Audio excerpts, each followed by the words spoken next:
Jeannie Whiteman-Lundez here. I wanted to take an opportunity to introduce all of you to someone that you probably already know, Mr. Steve Bernhardt.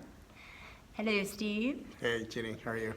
So the reason why I wanted to talk to Steve today is I just wanted you guys to understand a little bit more about our instructors. And there's things that you know about them, and there's some things that you might not know. So first of all, Steve, how long have you been with ESP? This is actually, I believe, my 26th year. 26 years? 26 years. So you must have started at 3? You betcha, you betcha. No, the reason I know that is because my daughter is 26 years. She was born the first year of when I started so that's ESP. a good way to keep track. Yeah, uh-huh. Okay, cool. And so you've been teaching the abdominal course? Yes. Okay. So, and then currently you're working as a vascular technologist, registered phlebotomy sonographer, right? Correct. Yeah, okay. My career started in '82. Mm-hmm. I'm a University of Oklahoma graduate, great ultrasound school, and went directly to New Orleans, worked at a hospital there that was phenomenal, Oxford Medical Center. I was there for 21 years. I was in the general radiology. I was a technical director of the general radiology department for 12, and I was probably about 9 years the vascular technical director of the vascular lab in surgery there. And it was considered, there are two, I was told by a prominent cardiologist, some people know him, his name is John Oxner, very famous. Sure. He said that that was the second oldest vascular lab in the country. Oh, wow. The first one was at Mass General. And so I worked there for 21 years and went back to Oklahoma because of Katrina. And I started working in Oklahoma. And right now in Oklahoma, I'm working at a vein clinic. So one of the things that you might not know about Steve is that in his spare time, the little that he has, he is also a bodybuilder. So, Steve, now that we're revealing this part, although it's pretty obvious to all of us that Steve is in exceptional shape, when and how long ago did you get involved? I've always been an athlete. When I was a little kid, I was, track. My dad wanted me to play baseball. Wasn't too interested in baseball, but was a big track star. And about high school, I got into gymnastics, it was big gymnastics. And then went on to college. Believe it or not, I was a college cheerleader for Oklahoma State University. That was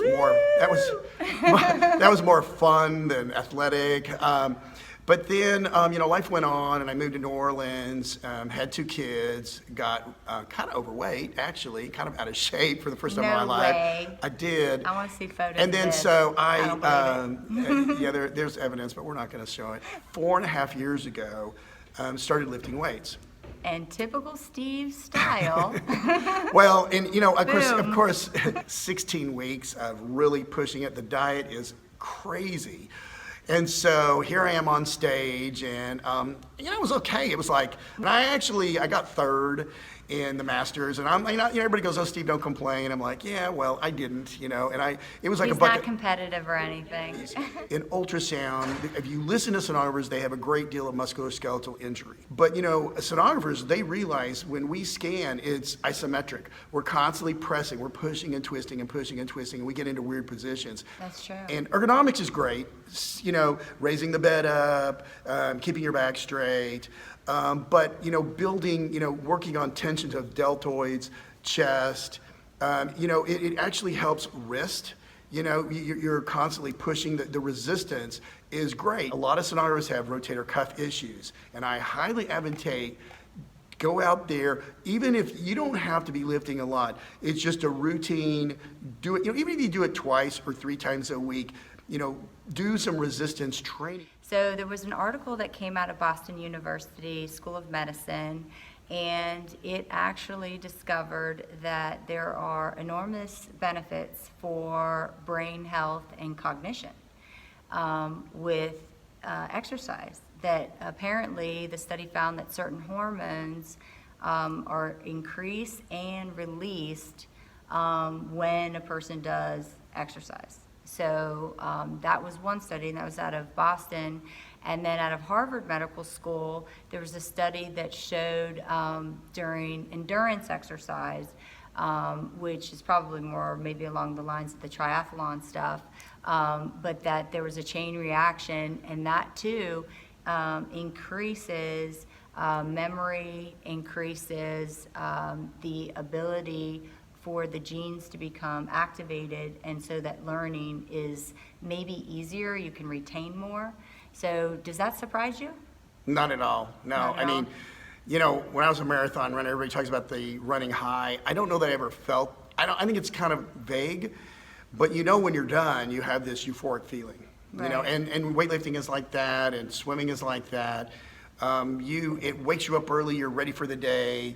I see benefits from it. I'm hoping, you know, I'm next month gonna turn 60, and everybody asks me, you know, like, you're kind of old for doing this, and I'm like, yeah, but I'm greedy. I want to take it to my 70s.